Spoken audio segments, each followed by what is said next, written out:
En la frontera estadounidense, el matrimonio no era un sueño, era una decisión. No era una decisión tomada entre violines y paseos al atardecer. Se trataba de sobrevivir. Dos personas, un techo y la esperanza compartida de que ninguno se desangrara antes de la cena.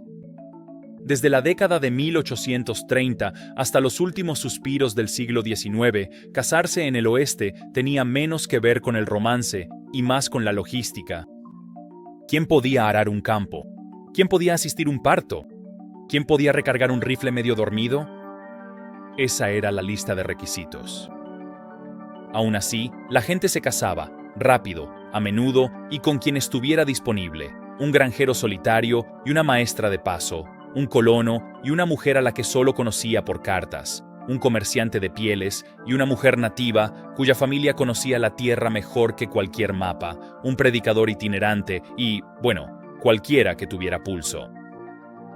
En un paisaje lleno de incertidumbre, enfermedades, sequías, lobos y vecinos con el dedo fácil en el gatillo, el matrimonio no se trataba de construir una vida juntos. Se trataba de no desmoronarse en soledad. Así que olvida el encaje y las rosas.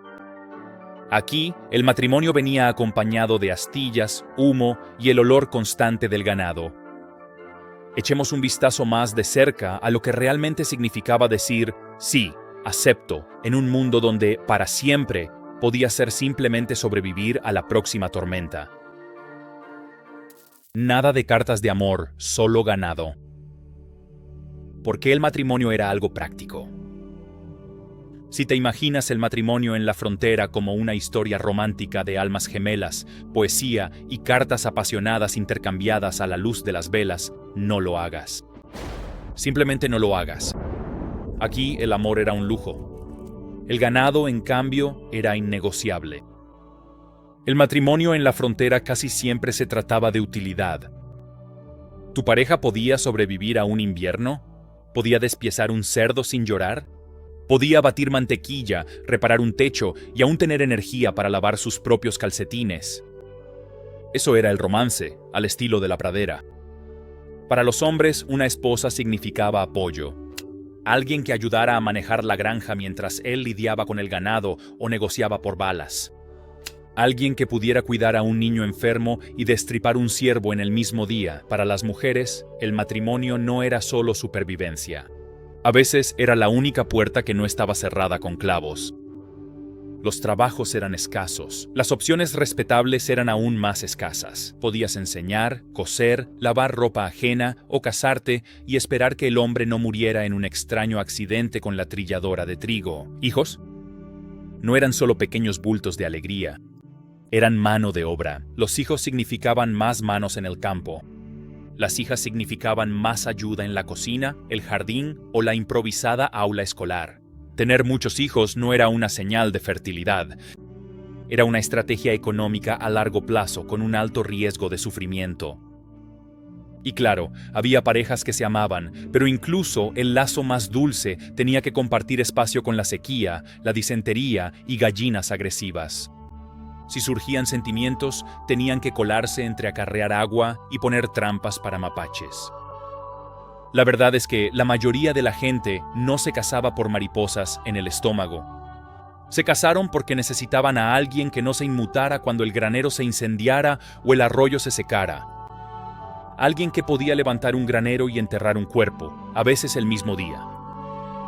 Porque en la frontera, el verdadero voto matrimonial no era para bien ni para mal.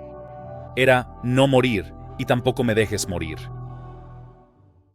Novias por correspondencia, esposas por correo. ¿Y entonces qué pasó cuando las ciudades fronterizas estaban repletas de solteros y carecían de novias? Fácil. Ellos subcontrataron. En las décadas de 1860 y 1870, el oeste americano estaba repleto de hombres solitarios. Ministros ganaderos, colonos, cuyas únicas compañeras femeninas eran las vacas lecheras y ocasionalmente un gorro prestado como apoyo emocional.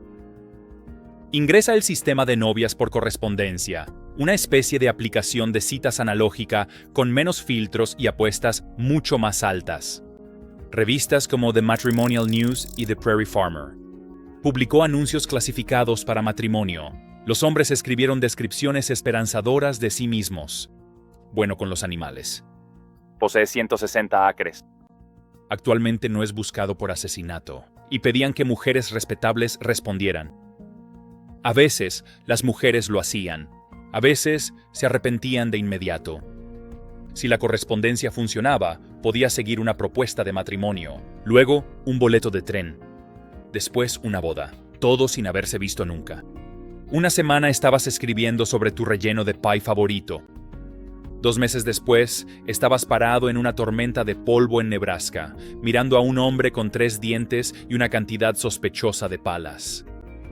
No todos los matrimonios por correspondencia fueron un desastre. Algunos funcionaron, otros no.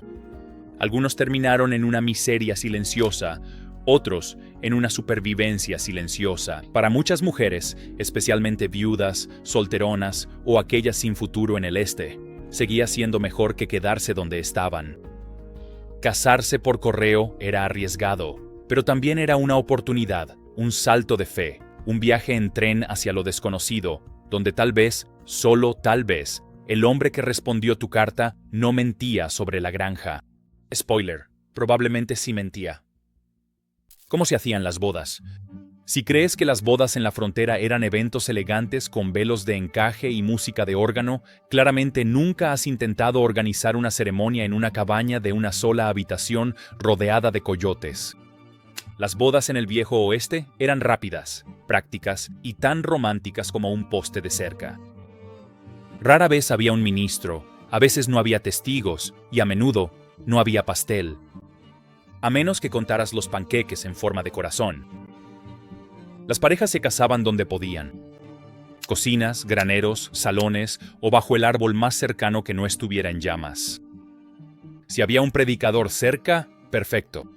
Si no, un juez, un sheriff o incluso un notario podían encargarse de la ceremonia. Algunas comunidades simplemente se basaban en el matrimonio de hecho. Si vivían juntos el tiempo suficiente, ya estaban casados por defecto, especialmente si los vecinos empezaban a llamarte señora, lo que sea.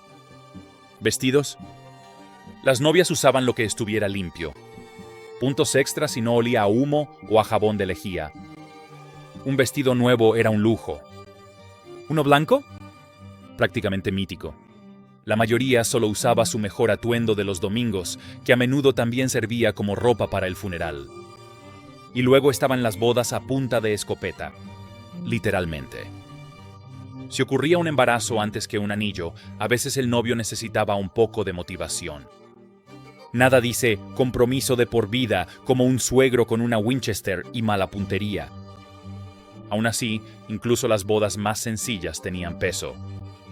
Decir sí, acepto aquí significaba algo. Significaba supervivencia mutua.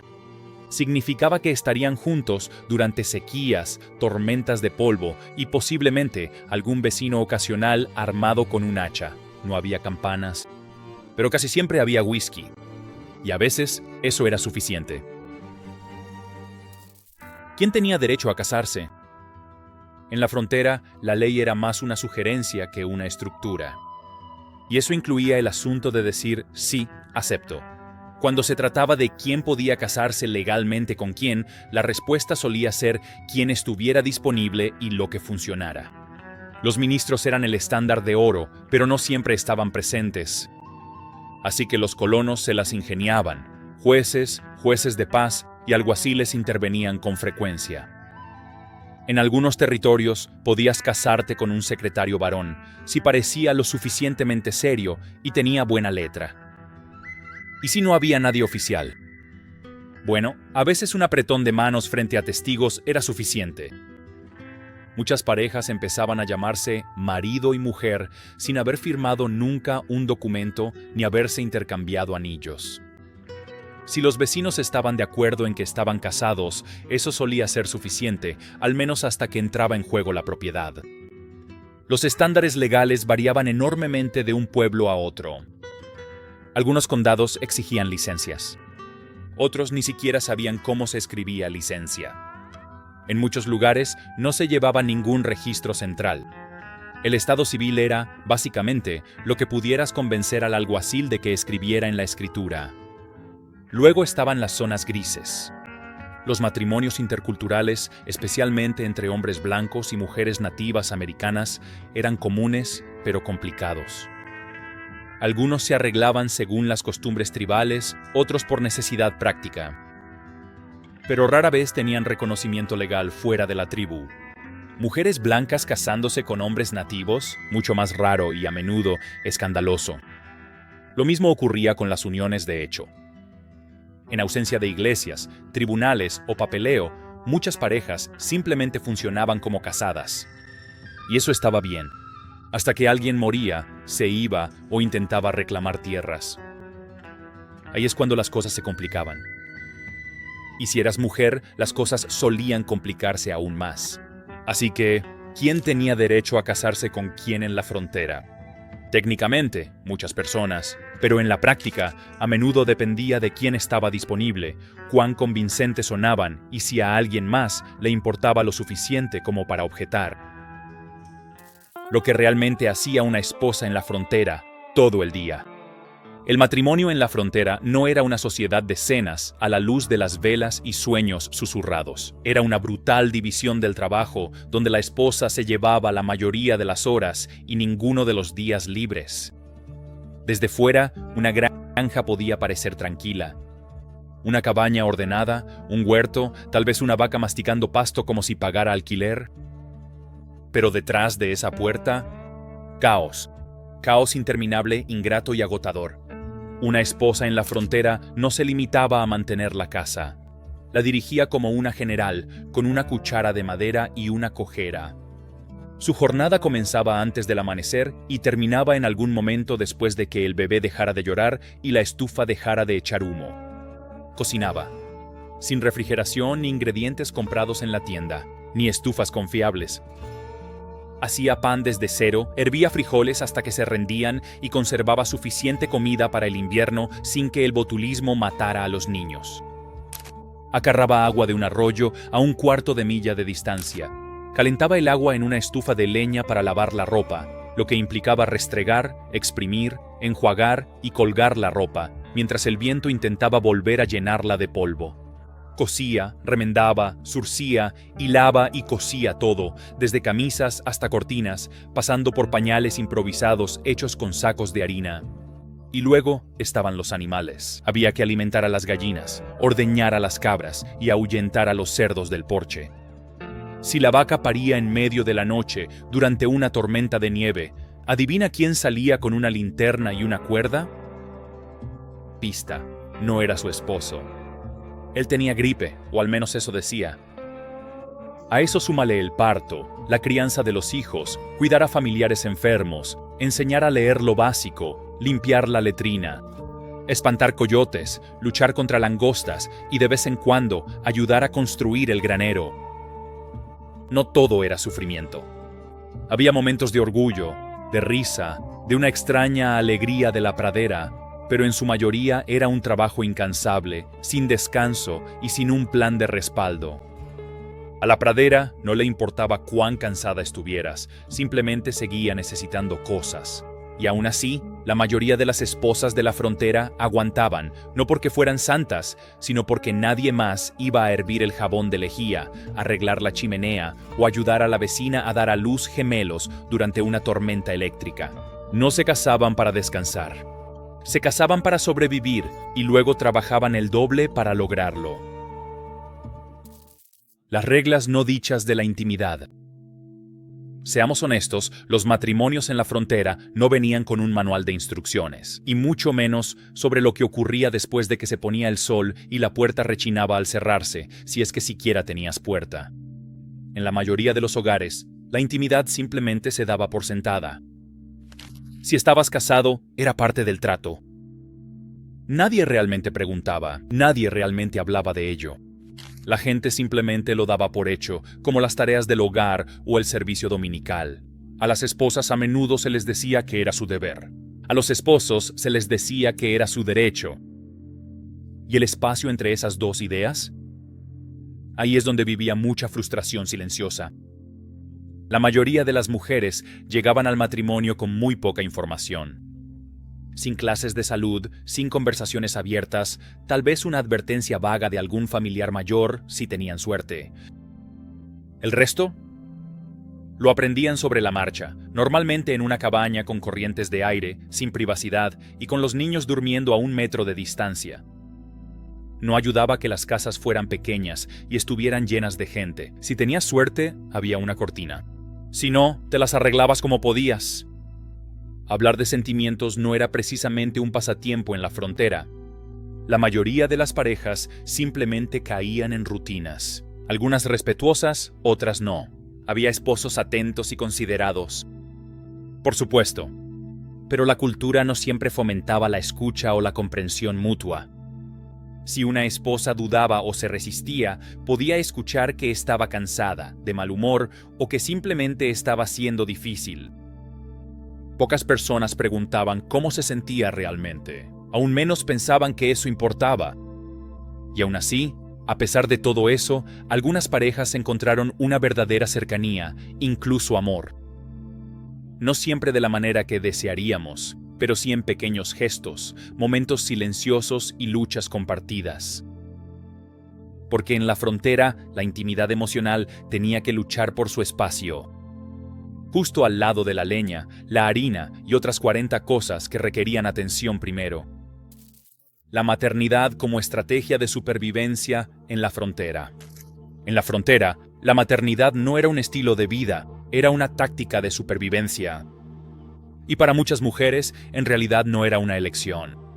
Era algo esperado, asumido y en la mayoría de los casos constante. Los niños no solo formaban parte de la familia, eran la fuerza de trabajo. Más hijos significaba más ayuda con los cultivos, la cocina, el pastoreo, el acarreo y mantener a la familia con vida durante el invierno. Una familia numerosa no solo era una bendición, era el único plan de jubilación que la mayoría de la gente tenía. Pero el embarazo conllevaba riesgos, y muchos. La atención prenatal, si es que se le podía llamar así, solía ser el consejo de una vecina y tal vez una partera agotada si vivía cerca. Los médicos eran escasos, los hospitales aún más, y aún así, las mujeres seguían teniendo hijos, porque debían hacerlo, porque se esperaba de ellas, porque más manos significaban mejores probabilidades. El parto podía ocurrir en cualquier lugar, en un suelo de tierra, en una carreta, incluso al aire libre si era necesario.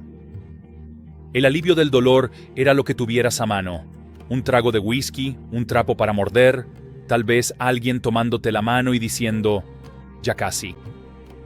Fuera cierto o no. La dura verdad, muchas mujeres no sobrevivían al parto. Y quienes sí sobrevivían, a menudo volvían al trabajo al día siguiente, porque la ropa sucia seguía acumulándose, las gallinas seguían necesitando comida y nadie detenía la vida en la frontera solo porque habías tenido un bebé. Los hijos llegaban seguidos. Tener 5 menores de 10 años no era inusual. Algunas mujeres criaban una docena de hijos. Algunas enterraban a la mitad. El dolor y la alegría convivían. Porque en la pradera, la maternidad nunca era solo emocional. Era física, implacable y a veces desgarradora. Y aún así, las madres seguían adelante. ¿Quién más lo haría? Cuando el divorcio no era una opción, el matrimonio en la frontera no tenía política de devolución.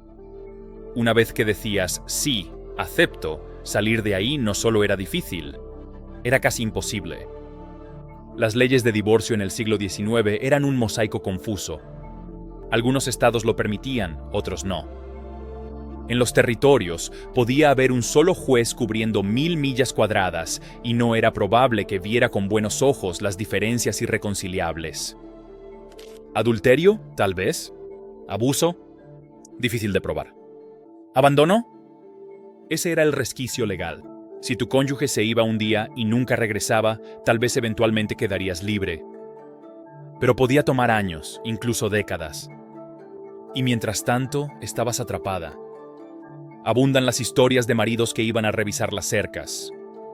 Un día sale a arreglar la puerta. Al siguiente ya va camino a California. Quizás empieza de nuevo. Quizás desaparece por completo. De cualquier manera, la mujer que dejó atrás se queda con una cabaña, un bebé y un montón de preguntas de los vecinos. Y no solo eran los hombres quienes desaparecían. Algunas mujeres también huían, escapando de la dificultad, el abuso o simplemente del peso aplastante de ser todo para todos, pero irse era arriesgado.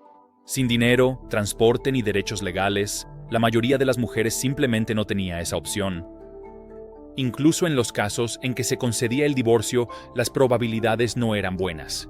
Una mujer podía perder su hogar, a sus hijos y cualquier derecho sobre la tierra que había trabajado con el mismo esfuerzo.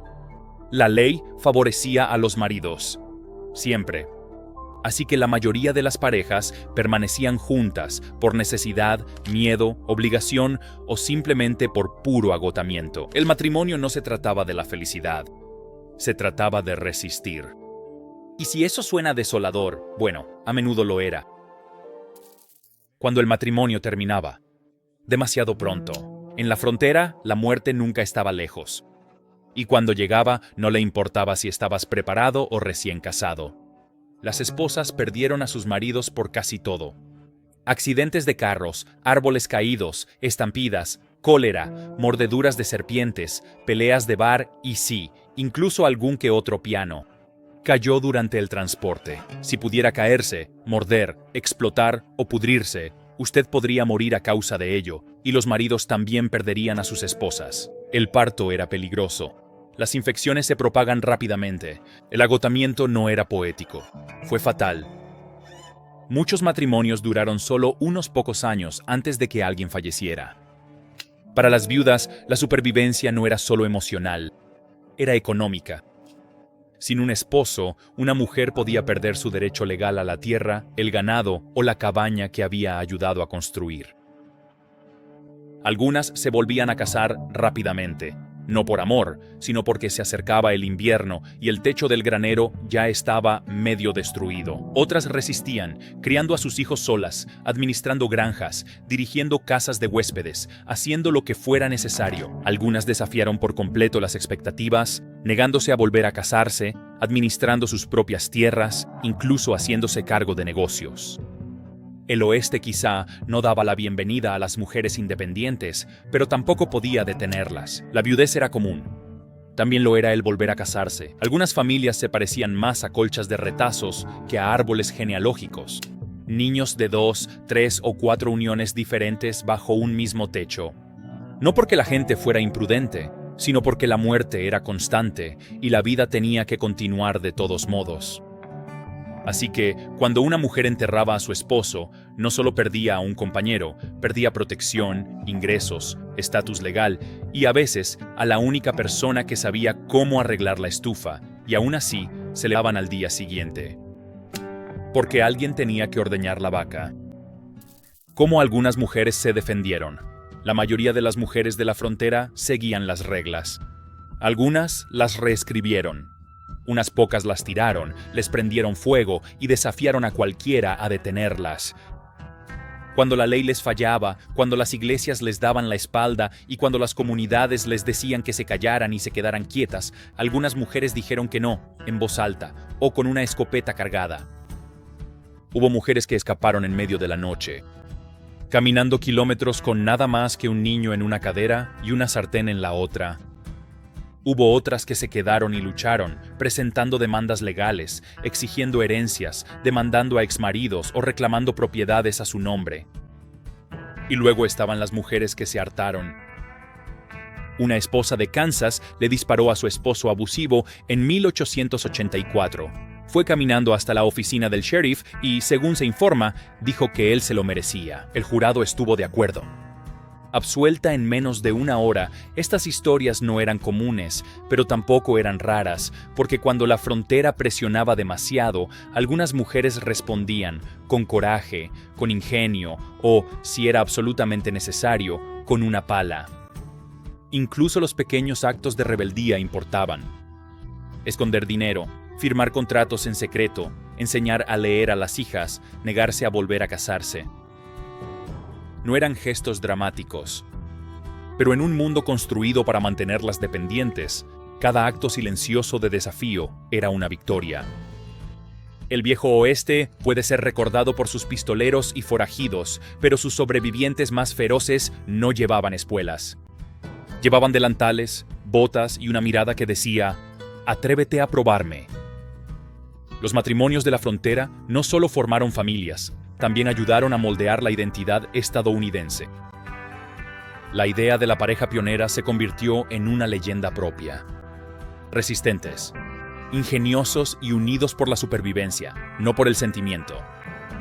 Y, sinceramente, todavía sentimos eso hoy en la forma en que definimos la pareja, en cómo equilibramos los roles, en cómo vemos el amor no solo como un sentimiento, sino como un esfuerzo diario. Las relaciones modernas, con todos sus compromisos, trabajo en equipo y negociaciones en la mesa de la cocina, le deben algo a esos votos pronunciados al viento y a esas cabañas que crujían. Y para muchas familias, ese legado es personal. Reliquias heredadas de generación en generación. Cartas y diarios antiguos. Anillos de boda que cruzaron la pradera en el bolsillo de un abrigo. Un linaje que mezcla culturas, continentes e historias, todo unido por las personas que se atrevieron a decir «sí, acepto» en medio de la nada y lo decían de verdad.